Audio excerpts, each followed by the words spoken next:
Abe here, and I wanted to let you know that if you're able, you can upgrade your small beans skill over at patreon.com/smallbeans.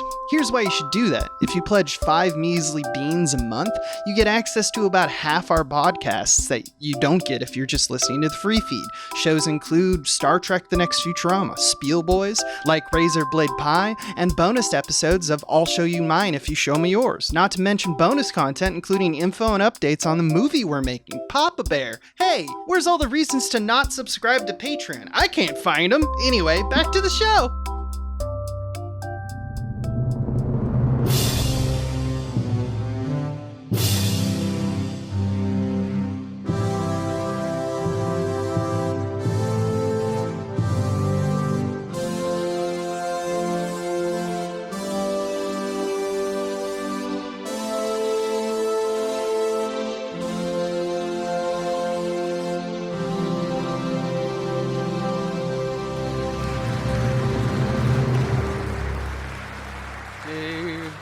Abe, I got the fingy stingies. What the hell does that mean? I'm like slowly building them guitar calluses, my guy. Oh yeah, I got baby. the fingy stingies. Oh, they stingy. Yeah. Your fingies. My fingies. Oh, what a time to be alive for Isn't Adam it? Ganser trying new hobbies. I sent a guitar pic. Somebody asked who was it? It might have been to Swain. Swain was like, "What is your new guitar like?" I sent him a picture of it, and he was like, "Oh fuck yeah!" It's like, I was like, yeah. I'm really doing it. I'm really middle-aging it right now, real hard. That's so yeah. This is some dire straits, my man. You're like you're reinventing yourself. You're gonna Bringing let me tell you hats what back? Let me tell you what, or ask you what's your feeling right now on leather jackets. I don't think I would wear one because I've never worn one. Like I just don't, But like if I was to slim down, I feel like one would appear instantly on my shoulders. Like I feel, I wouldn't even have a choice. It would just be there suddenly. You just be Rebel Ganser who can play guitar and all the ladies swoon. Yeah, Are you liking this? I'm loving this reinvention. This bizarre like anti-Henry Winkler thing that I'm doing. Like I'm going the opposite way that he went. So fucking cool. I know. So fucking cool. I thought Timeless, you'd like it, man. Anyway, Dude. this is Directorpiece Theater. This middle-age crisis has not much to do with it. I just needed you all to know that my fingies are stinging. I'm Adam Ganser, and with me is my saturated, just stubby, calloused fingered friend. Yeah, hardened by years of playing cool guitar. So cool. Abe Epperson. Yep. Yeah, man, we're guitar playing fools and also directors we are. of the film medium, and we talk about movies, usually movies that you wouldn't expect are like, oh wow, some thought went into that. That wasn't just fun, that was thoughtful, or if you like that's what we movie hope. Stuff. Yeah, that's what we hope. That's what over we're here. going for. I'm going to say something Abe will not be even a little bit surprised to hear. You ready? You ready for this? This is the first time I ever watched White House Down. Yeah, very first time. I what'd you think? I mean, honestly, kind of good. Not bad, right? Kind of a good movie. And I mean, instantly could tell the thing that you're going to talk about. It was like, oh yeah, instantly apparent to me. But I'm not opposed to movies that are overtly templating a good movie. I'm not opposed to that.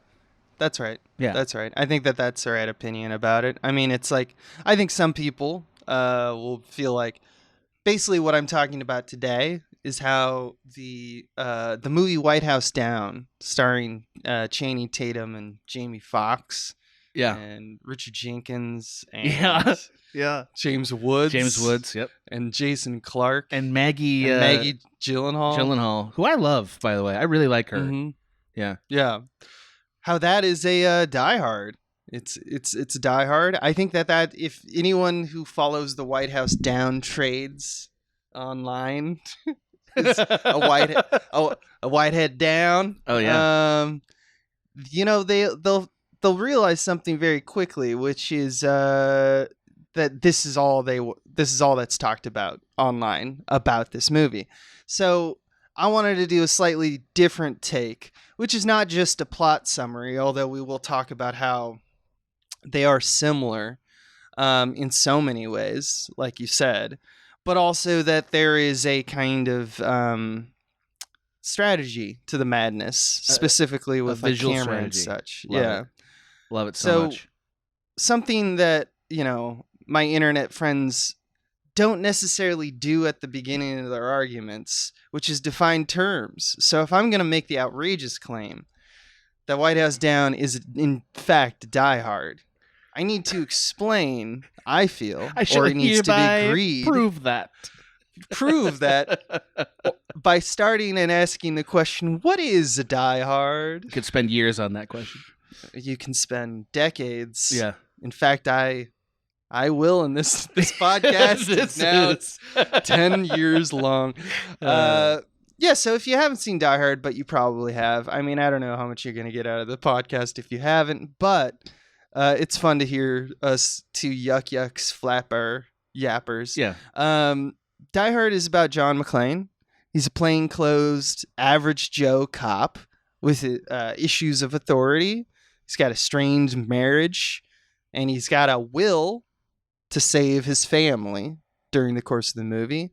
And they find themselves locked in a terrorist plot / heist where they must single-handedly infiltrate and destroy all threats, ending in face-off with the main villain, or head honcho, as it's called in the biz.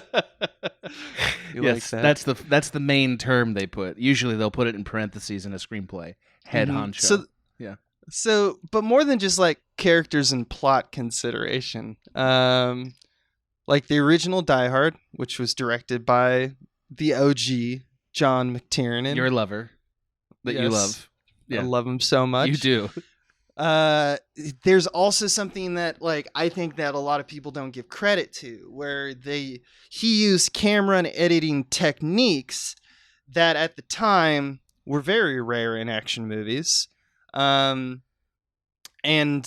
it used specifically movement and depth cues throughout action and chase sequences. And these techniques were adopted almost immediately after that movie came out in 1998. And it defined and refined action movies all throughout the 90s and the 2000s, all the way to this day. Although, obviously, we've come a long way. There's a lot of film grammar being thrown around at this point, especially in that genre. Yes, 1988. Just to be, that's what you meant. 1988 is when Die Hard came. 1988. Yeah. Sorry. No, a lot of them are on display today. These techniques and these things. I think the film grammar of movies has, kind of focused on things like movies like Die Hard and said, hey, that's a really good idea. That's a really fun way to do that. Now, it's not the first movie to do these tricks, nor is it the last, and it's not necessarily the best, but I'd argue it's seminal in the tradition of the modern blockbuster. Oh, absolutely. Can I just briefly say, I don't think there's a movie that's been imitated more ever than Die Hard. 2001, maybe? Whoa. Yeah, I mean, techniques have been pulled from 2001 a lot. But as a template for a movie, Die Hard's pretty important. Yeah. Yeah, like we're still making them. Mm-hmm. Anyway. Yeah. Yeah, no, it's a good point though. Yeah. And in that, I mean, the year that White House Down came out, there was another Die Hard that was Olympus Has Fallen. Yes. But that's like pretty trash, and this is like kind of the better one. Yeah. Even though it's like the, I would argue, Safeway Select version of it. Just because it's like kind of, I don't know, it doesn't feel as big, it doesn't feel as spectacular, which is amazing to say. I know, because it's in the White House, locking down the White House, and they're launching missiles from the roof. I don't know, man. Yeah, man. And as I mentioned, the internet loves to talk about this exact argument. It was even marketed as Die Hard in the White House, like they knew what they were doing. Yeah, and there's a whole conversation, which you zeroed in on, about dressed up remakes and the lack of originality in modern movies. But today I want to talk through why White House Down at times is just as enjoyable as like a Die Hard 1, 2, or 3. And my goal is to point out and kind of dissect what's happening from that camera and editing perspective, and how that makes you, the audience member, feel like you're kind of having a great time. And it's just a theory of mine that when you combine these camera and editing tricks, you feel the momentum and you feel the space in a way that you start to care about the people who are walking around. So obviously, the scenes are memorable, the characters are bangers. Die Hard has so many things going for it that is likable. That isn't just like, oh, the camera is in a certain place, but I would argue that it is an important part of the process. And White House Down, I think, is a great Die Hard, even if it's a PG-13, because that's how we make. Yeah, it's so funny. That does not make sense. There's a scene where Jason Clarke, this is a spoiler for White House Down, has a ring of grenades around his head, and Channing Tatum pulls a pin and says, "No jail for you, bitch!" before he explodes. Loved it immediately. Which is like, I was like, this is PG-13. I don't know what these terms mean. I don't even know what these are just letters and numbers that are thrown at me at random exactly. now. Like if they had said it was NC-17, I'd have been like, that doesn't seem bloody enough. But I wouldn't have gone way out of my head if I heard that. Yeah. I mean, yeah. Yeah. We're one more Total Recall remake from a G-rated Verhoeven film. Can I just make like one other observation? This movie did a thing very, very easily that I think was actually a huge bar to clear, which is proving that Channing Tatum could be a John McClane. Right. Like, I don't think that was a slam handsome, dunk. Yeah. And he's like he almost feels like a more akin to the Schwarzenegger types. Even though he is a comedian and stuff, he's just picturesque body, not an average Joe. I wasn't sure. Yeah. Like, so the counterpart movie, Olympus Fallen, has the guy from 300, Gerard Butler in the John McClane role, and he's too much. He's too action hero. Like, that's a problem that the movie has, I would say. Right. Channing Tatum slides right in there, man. Like really like so many granite countertops that he's dodging bullets on. He's just sliding right into our hearts. Yeah, he's a little clever, kind of like the John McClanes of the world. It's just like, oh man, just kind of moping around, figuring his way out. Yeah, kind of bro-ish, but not in a way that bothers me. Yeah, it's definitely in vogue these days. Yeah, and he's got a brand he's gonna worry about. But he plays well. I think about in terms of the John McClane-ness of it all and the Bruce Willis-ness of it all is he plays strained. Viscerally, like, yes, you can does. feel it when he's like, oh man, I don't want to do that, or my foot is fucking full of glass and whatnot. Like, he plays that aspect of McClane really well. No one's ever gonna have quite the right majust of Bruce Willis's like put upon thing that I love so much. Like, just the, come on, man. Like, just the grumbly. His daddy swagger. Yeah. He's because he seemed like he was 50 years old, even though he was probably like, 35 when Die Hard was made? Yeah. Getting too old for everything. All shit. Yeah. All shit. Yeah, I mean, that's Bruce Willis's brand. Like, even when he has been old as fuck, he has always felt like he had senioritis. And that was like a thing. Harrison Ford too. It was the 80s. That's true. I think they were always learning guitar, just perennially learning guitar. Slam dunk. Dude. Yeah. So as I've mentioned several times that so far I've like taken a look at the White House Down, what the internet has to say on it, and I want to read some things that the viewers have. And lovers of White House Down have written down on the Wikia. That's right. There's a website for the lore of White House Down. That's just wonderful. White House Down. Thank you. It's great. I want to know the person who created it. I want to know the person who wakes up every day and checks it and makes sure it's still up. And the webmaster of the White House Down Wikia, please reach out. I would like to be your friend. Meet Abe. Meet me. I hope you like it. Yeah. I hope you like it. So obviously there's this is kind of like I'm tongue in cheek because I think if you've seen either or both movies, you'll probably, be able to scan this fairly easily. But I thought it would be funny to kind of show how similar they are. Right. Because sometimes you Right. kind of just let the movie gloss you over and you go, okay, yeah, I see the similarities structurally and all that. And he's like, no, let's get real specific. All right, let's start with some of the easy shit. The main character is both named John. In fact, White House Down, his name is John Cale. That's an MC and an N away from McClane. They don't even give a fuck. They're just like, John, I don't know, fucking Just really quickly, McHale. Did you copy this exactly from the Wikia? Oh, yes, definitely. Yeah, I love that somebody wrote that down, like, look how fucking simple it is, and just writing down that phrase. Anyway, please continue. They're obviously both everyday cops. They jump into action to save others because it's the right thing to do. They're both off duty and in the wrong place at the wrong time. They have strained marriages and eventually have a divorce, but will do anything to save a family member. And also, children both call them by their first name, not dad. Oh my God. They both have scenes about that. They both have obviously trouble with authority, and that's like one of the reasons that they can't advance as a cop. Or in the case of John Cale, he can't get into the Secret Service.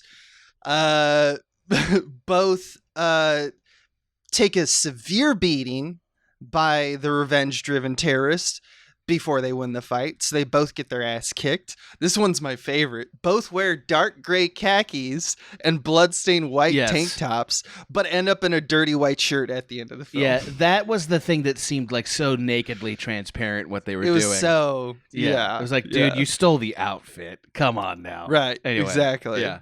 McClane performs amateur surgery by removing glass from his own wound. Everyone knows that famous scene. Cale in this movie performs amateur surgery by taking glass out of the president's wound. President played by Jamie Foxx. Toward the end of Die Hard, John McClane only has 2 bullets left, raising the stakes. There's a little scene where he counts the bullets.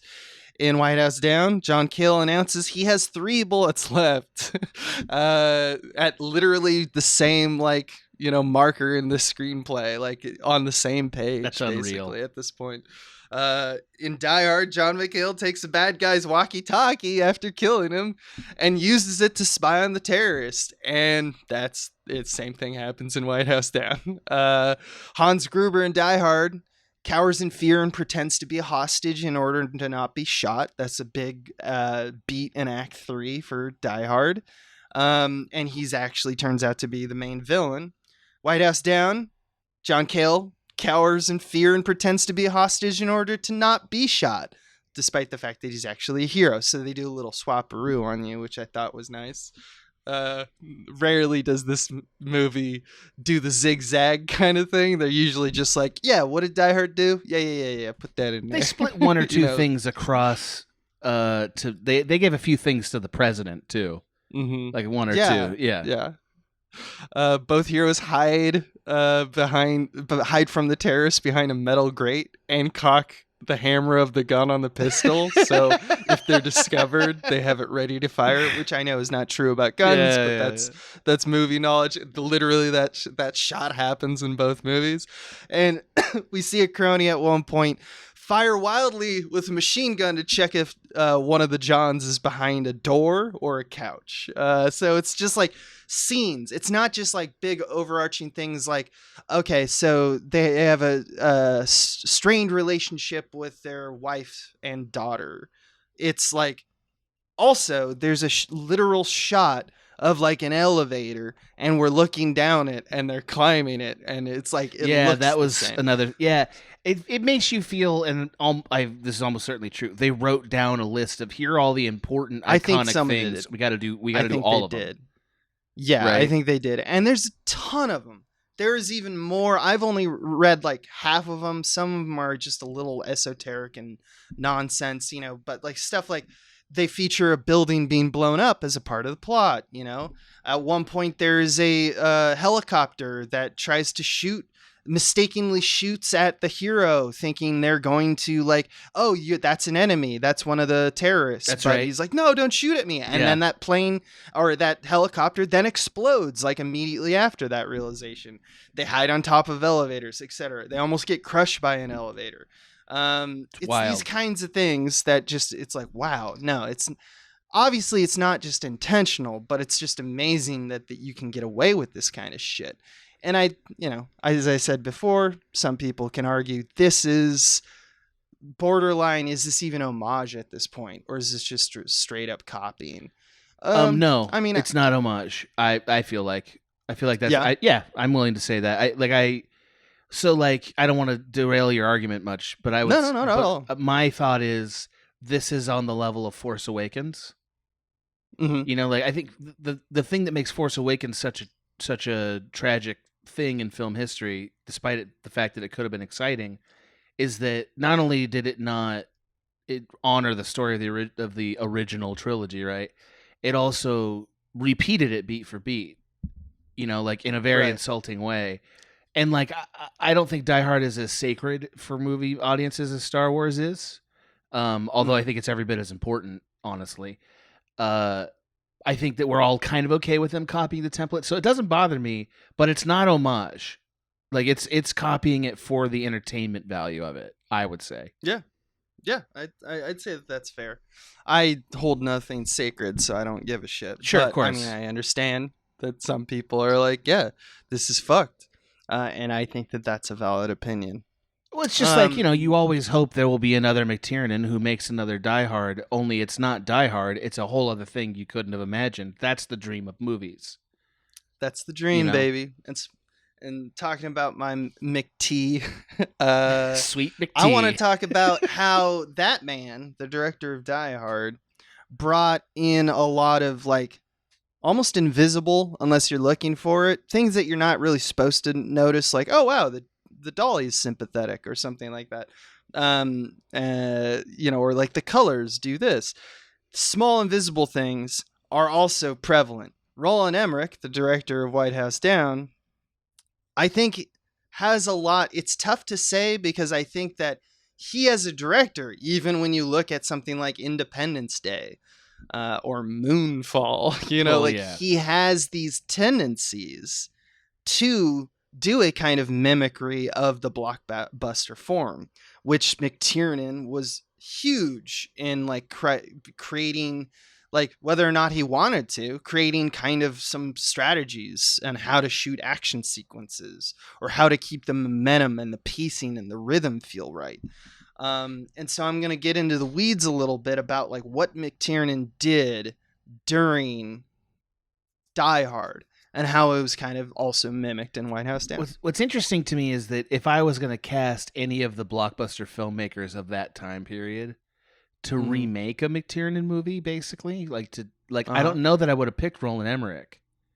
I don't think so either. I think he has he's actually an auteur of a specific thing, which is he's really good at here's 15 different stories that all orbit this one big natural disaster thing. He's the best at that. Yeah. He it's his bread and butter. And Die Hard isn't it's that. The opposite it's very of that. Personal. Yes, it's extremely personal and intimate in the scope of a medium-sized catastrophe. Anyway. That's right. Yeah. It's more of personal stakes matter more. Right. So it's a funny movie for him to be doing, actually, when you think about it. Although camera-wise and a lot of strategies therein, we will find, I think there is some similarity. Okay. That's interesting. So I wonder how much is intentional, like Roland Emmerich knowing he's doing a Die Hard and going, I'm going to take these strategies from Die Hard, or he's just as a director, it makes sense to do this with camera during this section or this shot or the sequence. So I can't tell you. I'm not a Roland Emmerich. I don't even know if he knows. Not yet. Because I don't think that that's how movies are made.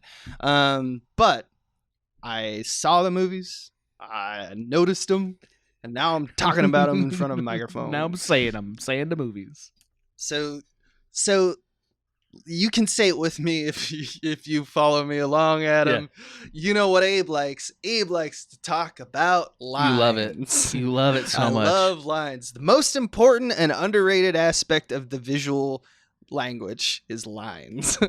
And so, much like Die Hard's stairwells, the White House kind of operates with a lot of corners and T-intersections. And it's a kind of a simple movement that we see happen time and time again in both films, where subjects go around a corner or change direction mid-shot, like they're going left to right, and then they're continuing left to right, but now it's like away from camera instead of toward camera. Stuff like that, little small nuances of shape shifts. And the reason I think that is done by a lot of filmmakers for just, oh, that's a good shot, is because it means that it feels like a simplistic, it's almost like the itemized, like simplistic, how do you make a compound shot? Well, a compound shot is something with one background, and then something happens to the camera or to the movement of the subjects in the camera, and now I have a completely different background or a completely different type of shot. And so it's just the simple transmutation that happens. And what we get is just, let's fill up the movie with a bunch of T-intersections, have people turn a corner. Now you have a different background completely with a different vanishing point. It's just a great thing. Something that geographically both movies do. So let me talk a little bit more specifically about this. In these sections in particular, there's a production design element I want to mention in White House Down. Die Hard uses diagonal leading lines, like the handrails. Think the handrails of the staircases, the industrial design of like the tower, like rooms that are currently in construction that have like these diagonals that draw us to a vanishing point or multiple vanishing points in the shot. This is kind of basically customized by McTiernan in order to make the leading lines in McTiernan's vision very pronounced. And it's probably what informed why they chose that space in general, is they were like, I want to see that strong diagonal. I want to see that, like leading line that goes either he's at the bottom of it and my eye goes right to it, or he's at the top of it or outside it. What does that mean? And he's going to play with it in different ways, which all seems fairly obvious. Now in White House Down, the White House has a lot of white walls with little to no breaking up of the walls other than like, just some random paintings or a vase or something like that every few feet. So you don't really have as strong of these diagonals to draw the eye everywhere. But what you do get, and if you watch the movie and you just look at it, almost any hallway in the White House, there's these little insets every few feet, like a little like boundary wall that happens with the wall that's just kind of like this inset piece of wood that just kind of breaks up so the walls feel like they're not all one continuous like whitewash, but rather like, every 8 feet, this is a little section and there's a little section. So you have these repetitive kind of boxes that occur in every hallway that you see in this movie, which is kind of effectively doing the same thing or a very similar thing to the diagonal lines, because it's like in every hallway, a design feature of the actual style of the White House. When you look down those hallways, you see these repeated box outlines down all the way to the vanishing point. So even though you don't get that strong diagonal, you do get the sense of a vanishing point, which is the goal, I think, of a lot of diagonal lines in movies.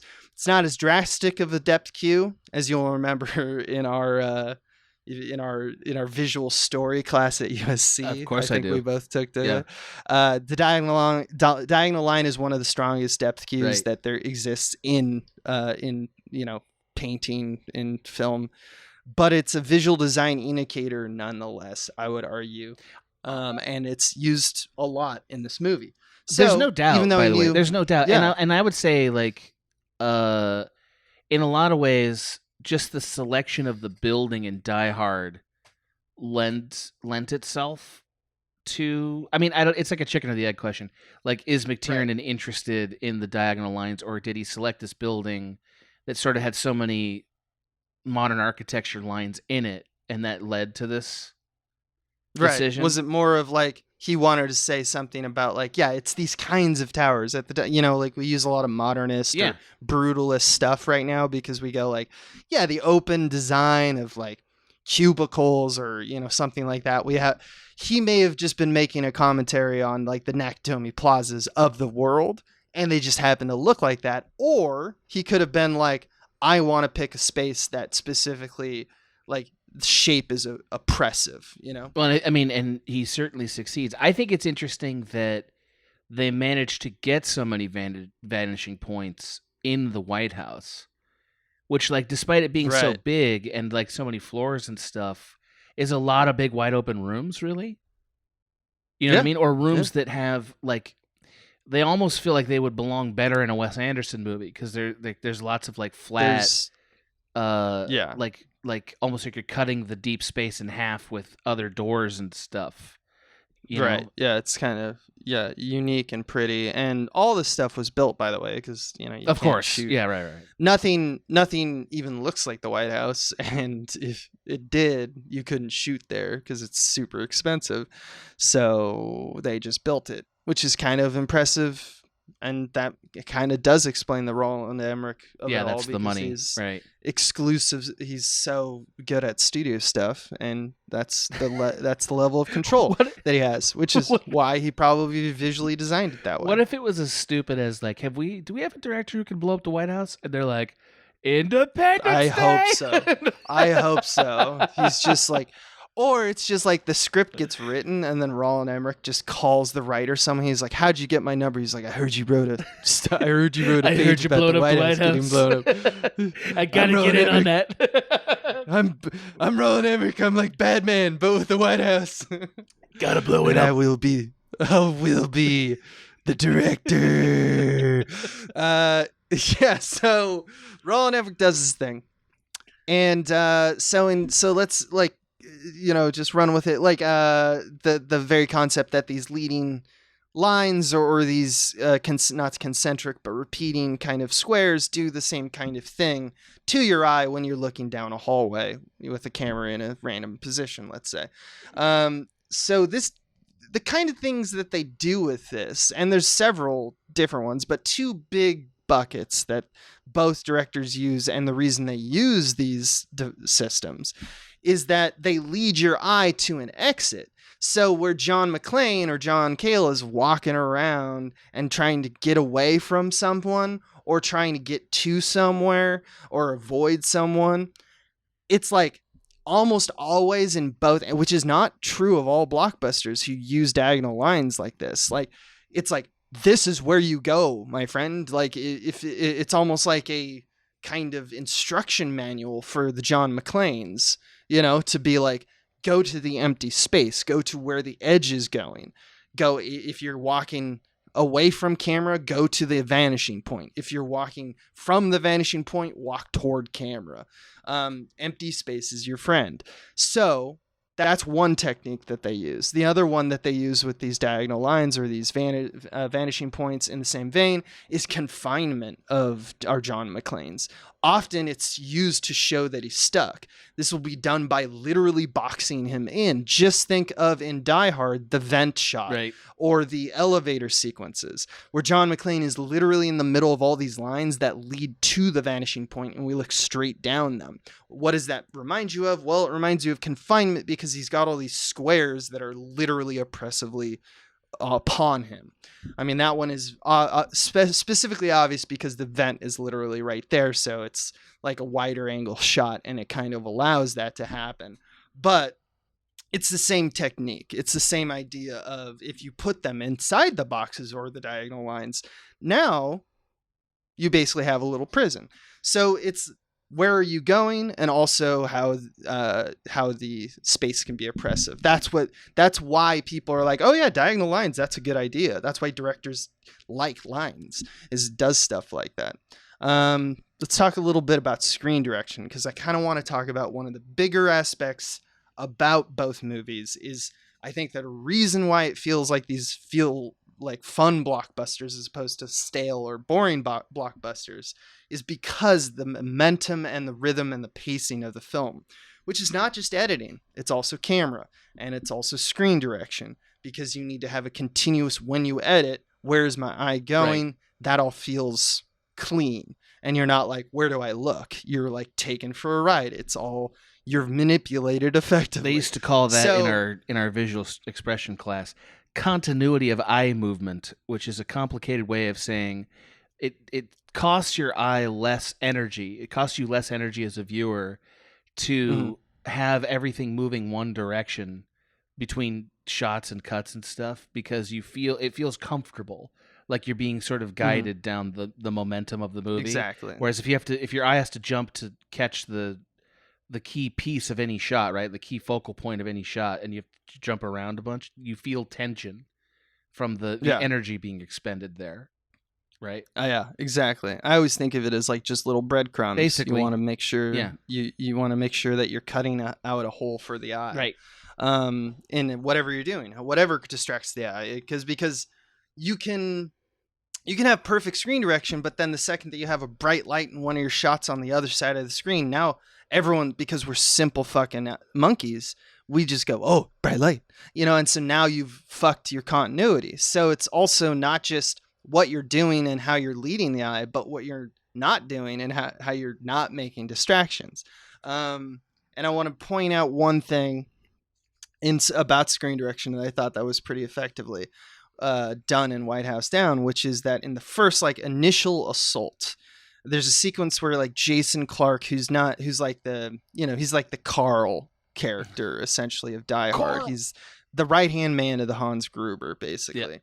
And he leads they're the first wave. They kind of infiltrate the White House by acting like a tech crew or an AV crew for the theater, for the cinema, the movie theater. Yeah. Right. But Jason Clarke kind of leads a handful of terrorists as he shoots down individual guards with a silenced pistol one by one. And these are just security guards. They're not SWAT team or anything like that. And this sequence features right to left or left to right, depending on the action, because it's okay, there's a guard there, there's a guard there. So screen direction does flip around, but everything pushes you towards camera.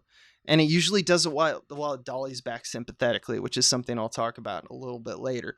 But the idea is that the world collectively in the edited sequence is opening up for them room by room. They're always coming at camera, which is much how the same sequence was filmed with Hans Gruber's initial assault. They break through the front and walk toward the camera as they reach the top floor. It's a nice way of showing their control of the space. It's cool shots because you have these low angle dollies while they're walking at camera. Yep. They look in control, they look powerful, and it's almost like there's things behind you, the audience member, who's the camera at this point, who are I don't know what we're gonna see next, but they aren't afraid of it.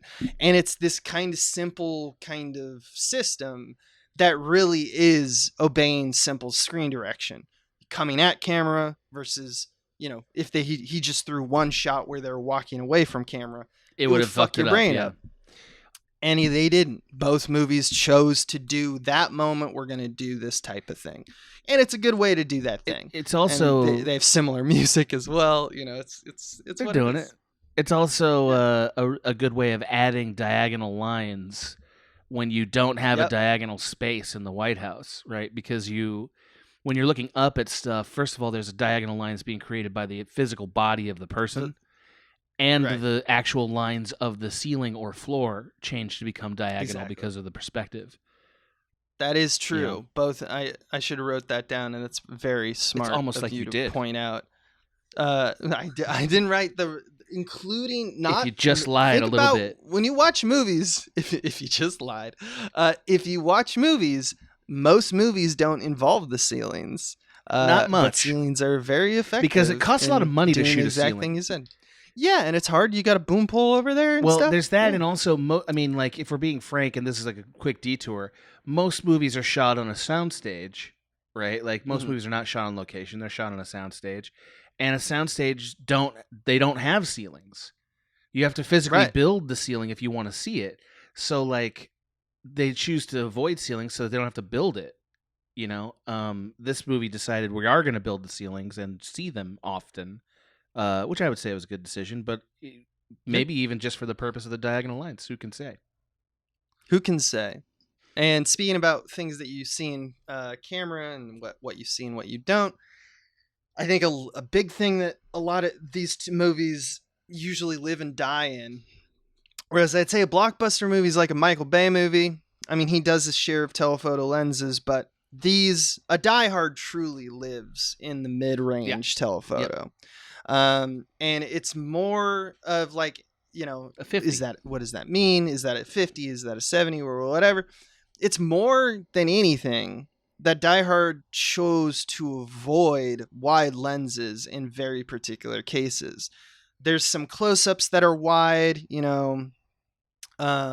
like the one I mentioned of McClane in the vent, have a few laughs, but for the most part, he wanted the world to feel, again, oppressive against the character. And if you're not in a small space, it's kind of hard to do that if you're on a wide lens, because you just feel the background expansively. So you reverse that by truncating the background and compressing the space. And that's just a natural effect of choosing a longer lens set. The simplest way to do that is to live on something like a 50 instead of a 35.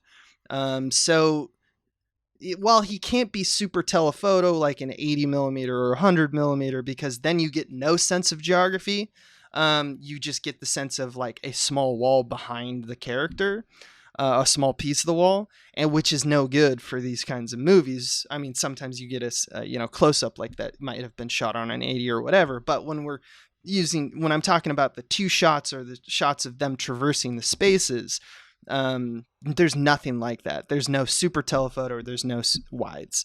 And I think the key here is that both of the movies were like, let's avoid wider lengths like the 20s to 35s, which if you look at other blockbusters that are action movies, very rare. It's like Ridley Scott, like Michael Bay, even though he loves to have that mid-range telephoto whipping around, circling around everyone, like they will use wide all the time because every move is more drastic, more visual real adds estate. To drama. It adds to just the drasticness of like, like when he swings that sword and you're on a wider lens, that sword feels like it moves colossally through all the frame.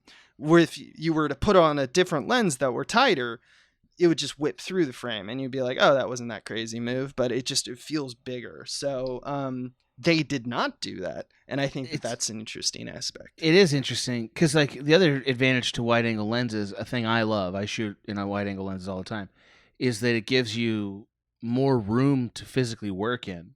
Yeah. Because you don't have to be as far away from the subject. To film an action movie in a mid-length lens like a 50 means I have to maintain a much larger distance from the subject to film it, which means I just don't have as much range of motion in my set as I would if I was on a 25 or a 15 or whatever, But you can build these sets like exactly. So that's the choice. They're building sets to accommodate that, which is interesting. If you remember us talking about the 30 Days of Night podcast or the Directorpiece Theater on that, we talked about a lot of like distance from wall for lighting considerations. So it's not just, so we're talking, he's now having to fight a battle on two fronts, the director that is, because they're now forced themselves to back away from the subject, but they also still have to maintain that the subject is not against walls, because that would look bad from a lighting perspective. In other words, they've doubled the amount of space that if they were to use something like a 25 millimeter lens, it would be a lot easier to accomplish in a smaller space, like you mentioned. It would be physically impossible to get the angles they're getting in the actual White House. Oh, for sure, yeah. With like the actual White House is dimensions. way smaller. Yeah, that's right. It would have to be. So let's talk about, we've talked about screen direction and we've talked about kind of like how we're kind of using camera here. Another thing that I think is important is I mentioned momentum, and I also mentioned sympathetic dollies, which is a term that I don't know how I don't think that that's a very like popular or used term in Hollywood. I don't really know, but it is one that John McTiernan used a lot when he talked about Die Hard is he said that he wanted to create something he considers a sympathetic dolly. And what he describes as that is that it's basically maintaining the same speed across different sequences. So if you like someone's on a walkie-talkie and they talk to, and we get a shot of the first person talking and it cuts to the other person listening and talking, it's like, how do I maintain the momentum through the scene? Well, I could just set up a camera and shoot 2 close-ups of 2 people talking on walkie-talkies, which is how a lot of action movies do it. But that's not how McTiernan and in this film Roland Emmerich does it. What he does is he tries to use like a little creep, not too fast, not too slow, just enough to move the background. And then make sure that when you jump to the other location and shoot that shot that will edit with it, you are moving at almost identically the same speed. And you need to dial it in because once again, he's fighting that telephoto lens. You feel dollies less the longer the lens is because the feeling that dollies give you comes from this aspect of visual design called parallax. The idea that things behind the subject and in front of the subject move at different speeds. That gives you the sense of depth. And if you're on a more telephoto lens, you are destroying those depth cues because that parallax is not felt at all. So if you're on a 50 and you want to do the sympathetic dolly, you're probably moving like 15 feet, 20 feet, and it only feels like you've moved 6 feet. So you got to dial in these drastic dolly moves on the day and then maintain it elsewhere. And that's just like, wow, that's kind of, that's a lot of visual design for just a small little thing. Like I want there to be some amount of movement on this close-up shot or something like that. It's but true. It's all over the place. And yet you see it in a lot of blockbuster filmmaking. Like even like Chris Nolan, for instance, we've talked about this on the Nolan is a unique one, but I would say that Dark Knight in episode. Blockbusters you see side to side. Yes, You not as don't much on the see Z-axis. up and Z-axis, yeah. Yeah, not as much on the Z-axis. Although Nolan is a Z-axis boy, that's for sure. He loves it. Yeah, well, and I think that he might have learned that from McTiernan, where like I think so. And also I think that Christopher Nolan, and I'm not talking about Oppenheimer because we haven't seen that yet, but I think Chris Nolan understands that the other advantage to sympathetic dolly movement is you can ellipse time. Yep. You can cut out everything you don't want from one shot to the other, even lines or reactions or whatever, because the continuity of motion between the 2 shots makes it feel like it was intentional. That's right. And it eliminates the bump there, Yeah, and it makes you feel like, because dolly just has like the idea of a dolly or a creep toward or away from a subject adds this kind of cinematic presence. It adds this feeling of emotion. Right. And so he's taking advantage of that. I mean, not the first film, not the last film, but just one that did it increasingly well. I also think that a lot of it came from European cinema, right? Like The Third Man and stuff like that. Yep, Jan de Bont. Okay. Oh, last thing I want to talk about, camera movement. Obviously, there's a lot of handheld in both movies. At times in the fight sequences, we just go handheld straight up and whip around to distract the eye. Simple film grammar, and on display in both movies. That's not irregular. You watch your G.I. Joe Retributions and you're going to get handheld because, of what Greengrass did.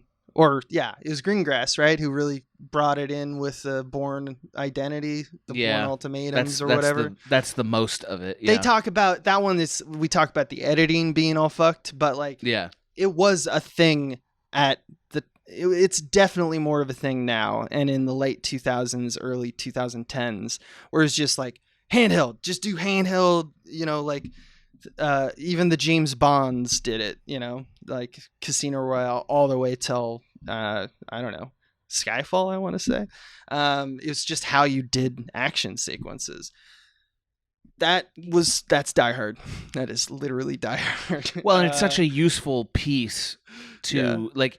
The nice thing about it is, and I don't know exactly if this is why McTiernan did it, but like handheld fight stuff, it just makes it so much easier to put all the pieces of a fight together without a bad stunt or a bad gun or a bad kick or like if you watch old 80s movies, there's always something lame in a fight scene that would have been fixed if they'd had a handheld shot so that we wouldn't have had to look at how bad the fighting was or whatever. Yeah. And then of course it went too far in movies like Bourne Ultimatum where the movement is substituting for the fight. And it's like, no, let me see the fucking fight, please. And there's a great Every Frame of Painting video essay. If you haven't seen that video series, that's the Jackie Chan one. The Jackie Chan one, saying like using a wider angle. That's why that was done typically. And then, we kind of started to get more telephoto and handheld with it until we went just absolutely nuts once Bourne Identity came out. That's the one that's such a great marker for this technique has overtaken the actual story and cinema of it. Right. I will just say about the Every Frame of Painting, the great thing about it is you can actually see why Jackie Chan is one of the greatest actors, like movie stunt actors ever, because he can actually do the action scene. The movie is made because he can do it. Nobody else can do it. You know what I mean? And this is like a smart way of a smart film grammar thing that's become commonplace to fix that problem. And that's why you still see it used today, because as our, aging superheroes occur, you have your Harrison's Ford, and my God, still have to jump through these hoops. It's like, you can you want to rely on like stunt people to take care of this problem, but you can only do that so much. So you do notice telephoto and cut, and, handheld stuff in those movies, because it's just a very effective way to get around the fact that your leading man can't like jump over a fence. Like that's a hard thing for a human to do. So why are we expecting that like a 7-year-old man can do it? But Jackie Chan could. But we digress. That's the thing about That's what makes him so incredible. That's what makes it incredible, and that's why he can exist in the wide shot, because he can do it. Most of the time, we don't do that as much, at least not that wide, because it's not like these people are superheroes. Jackie Chan just happened to be one. Okay, last one I want to kind of talk about is just while we're talking about the visual spectra. Lighting and color obviously is something that both films are going to be using in spades, because it's a basic way how to distract your eye. Even dramas do this. You watch like There Will Be Blood, and it's just a matter of like, oh, there's a sequence where Kieran Hines is like just appears out of nowhere, and all our eyes get drawn to him. Why? Just because simple color and light. In both White House Down and Die Hard, once the attack starts, all these silent alarms start going off, and we get these like, swirling kind of light fixtures and flashing lights in most of these hallways. And it kind of adds to disaster effect. I think that's something that Roland Emmerich just throws in every single one of his movies, like we're sinking on a ship, or, the meteor is coming or whatnot. And it's a nice touch. But they're not the only movies to use that effect, but both those movies have them in spades. And it adds to the kind of disaster element of the film.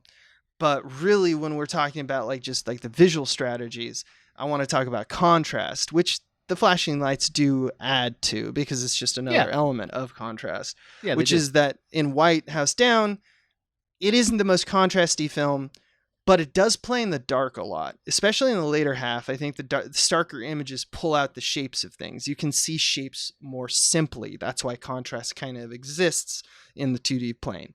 So when you move around in space, like a subject moves around in space and whatnot, it feels more drastic if you have contrast between that subject and that background, because now you start to see them as kind of like a form, as opposed to that's a human. It's like that's the shape of a human.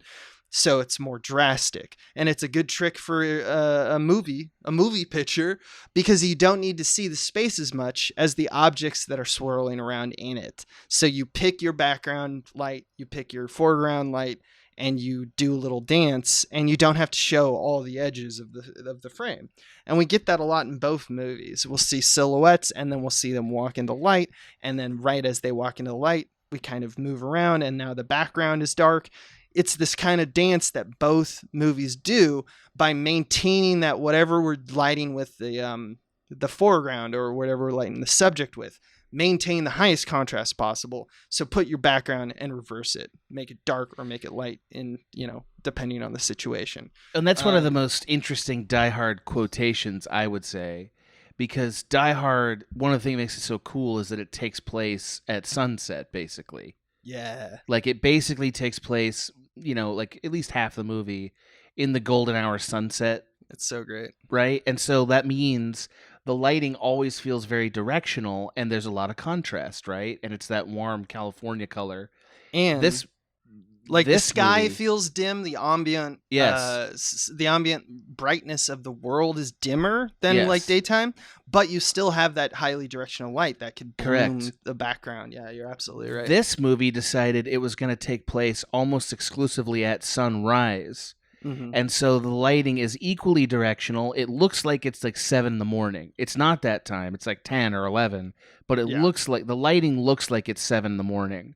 It's very like side light, which and like it creates these like it's what it looks like in your room if your room is lit, open to the sunrise, and there's like shafty, foggy looking slants of light, and people look like they're silhouettes, like you were saying. Mm-hmm. That to me is a very clear decision to nod at the directionality of Die Hard's light.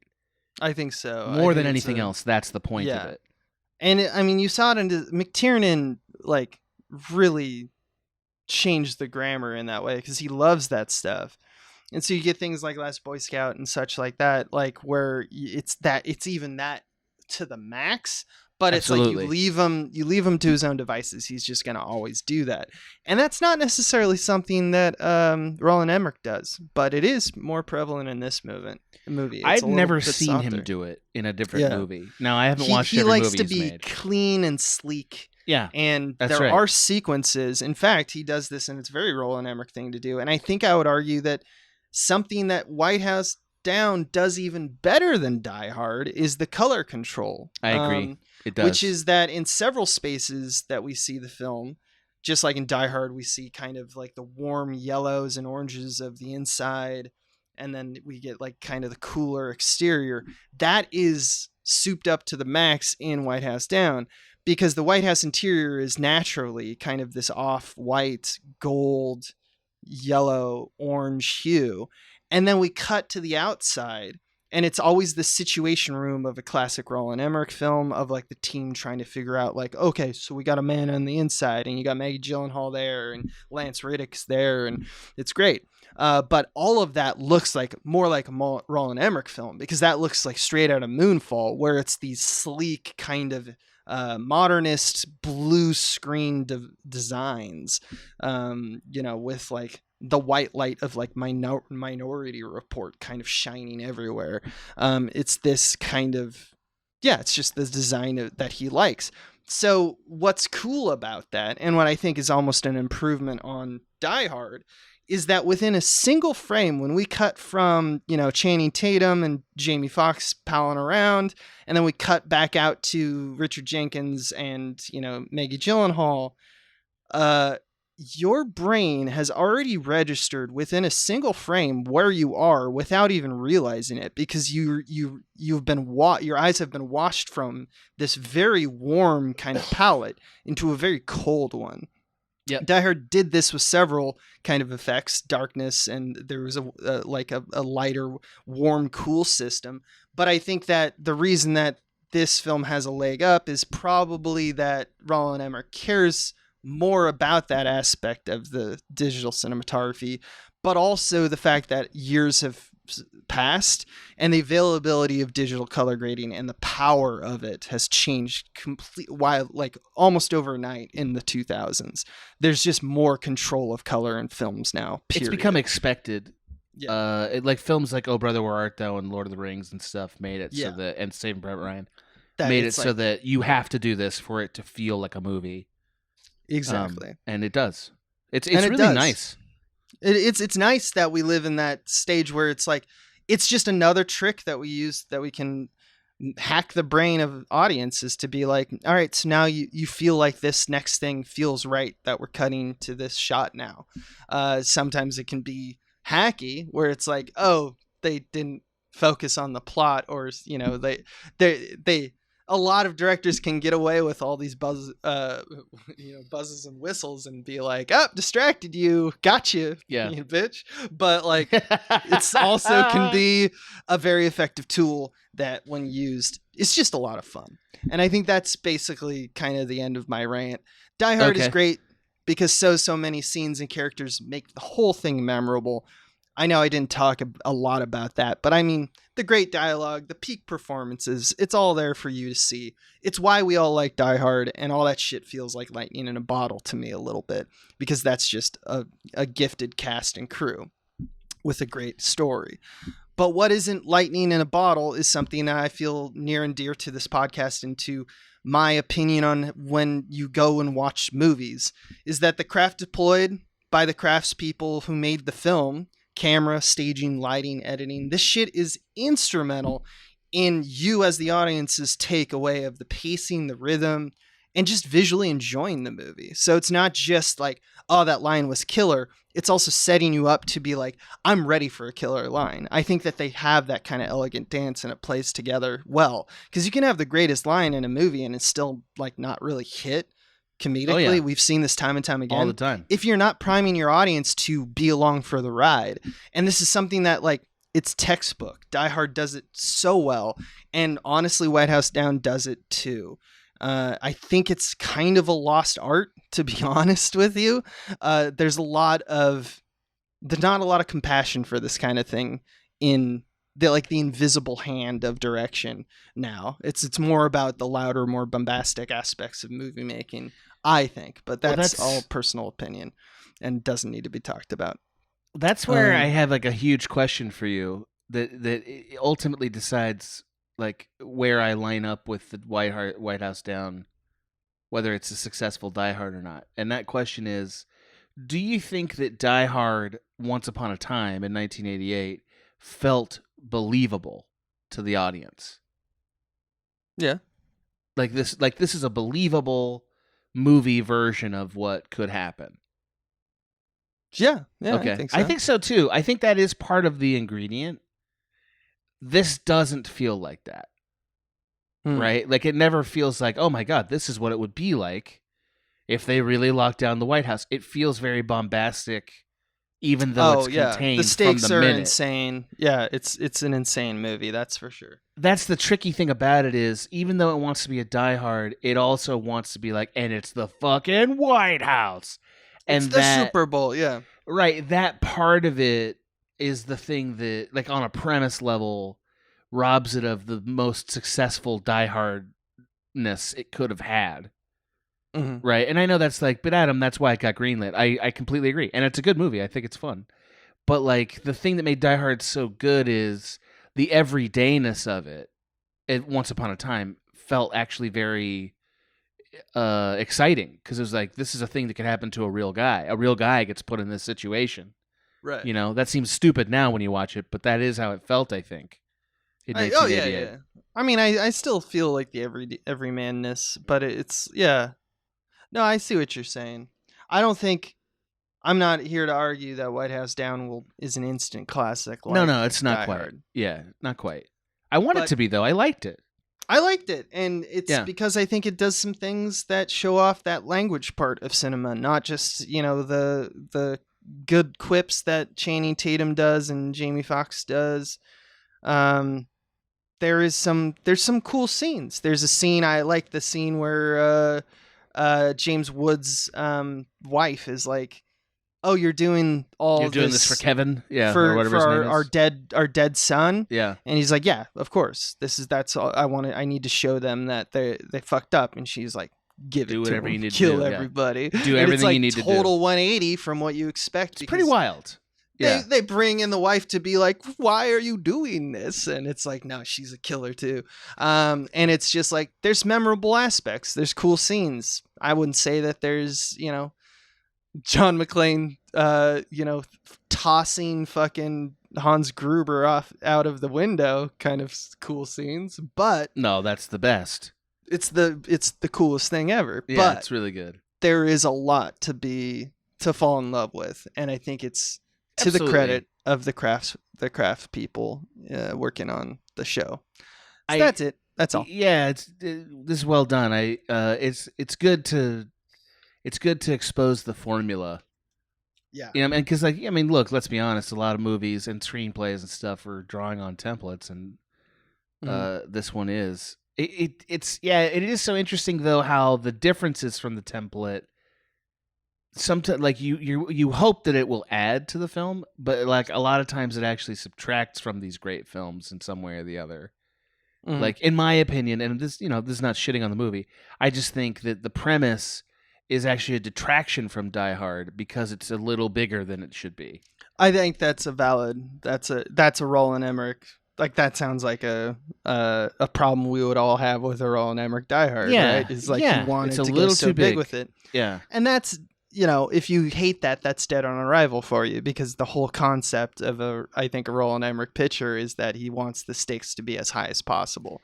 So that's why it's called White House Down. It's great. It's great, but it leads to some things that I think ultimately, like one thing it leads to is that the president has to also have a kind of action hero arc of sorts, right? Not exactly the action hero, but like we got to spend more time with the president, and the president has to act heroically, and like and like that just means we got to spend more runtime in the situation.